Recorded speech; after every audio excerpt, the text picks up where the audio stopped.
Hey guys, Mark here again, and today we're going to be taking a look at the PrimeCables Android TV box. Let's jump in. PrimeCables is a Canadian company that kindly offered me this TV box for free to test out. Just a disclaimer, they didn't pay me for this review, and I'm not affiliated with PrimeCables, so everything you're about to hear is my own personal and honest opinion. With that out of the way, let's take a look at it. The TV box itself seems to be very well made. It's lightweight, and though it's made of plastic, it doesn't really feel cheap at all. I/O is simple, but it has all of the options that you need. The rear has a DC power port, an optical audio port, HDMI, Ethernet, an AV port, and a port for an IR receiver to extend the range of the remote.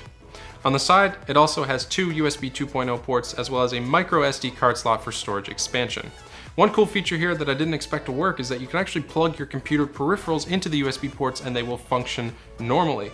I stopped using the remote in favor of my wireless Logitech G900 mouse. Booting up the TV box, the PrimeCables and Android logo appear, and within 20 seconds, the box is fully booted into Android 7.1. Of course, there's a skin on top of that looks less than amazing, but aesthetic is hardly important here. What is important is the performance of the machine, which I was very pleasantly surprised with. It seems to be very responsive to the IR remote with very little input delay or load time. The TV box is running an Amlogic quad-core processor as well as 2 GB of DDR3 RAM coupled with 16 GB of internal storage. The first thing I tried was some 4K ProRes footage from a Blackmagic Mini Ursa. This 2-minute short film has a very high bitrate and was a total size of 1.4 GB, but it ran without a hitch on the box. Actually, that seemed to be the case with pretty much any file type and any resolution. It seems to be very well optimized for playing video files, which I guess makes sense given it's a device dedicated for playing video files. Anyway, offline playback of video files stored on the main drive, USB stick or micro SD card slot works flawlessly.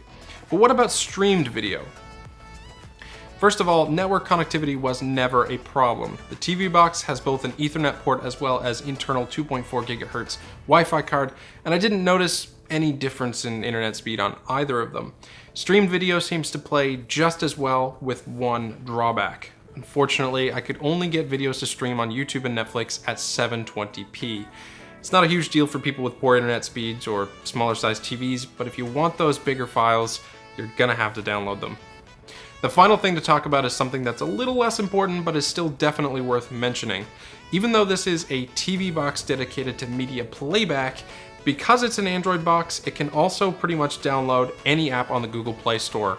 This includes games, productivity apps, etc. I had quite a bit of fun playing some old Sonic games and even some Minecraft on the TV box. You can use a remote for this, but I definitely recommend plugging in a controller. The box also comes pre-installed with a fork of Kodi called KDMC, which is an open source media manager that you can add a ton of media apps to. It's pretty cool if you want to just mess around and get some extra functionality out of your Android TV box. So, what do I honestly think about this little PrimeCables Android TV box? It's pretty good. I mean, the skin they have applied over the Android OS is pretty ugly and you can't stream 4K footage on it, but you can install a ton of apps to it, play offline video in any resolution with no problems whatsoever. It has great performance, and best of all, it's super cheap, coming in at 60 Canadian dollars. So that's it for this video. If you liked it, hit that like button and subscribe to show your support, and if you didn't, let me know why in a comment below. I love hearing your feedback. Thanks for watching, and have a great day.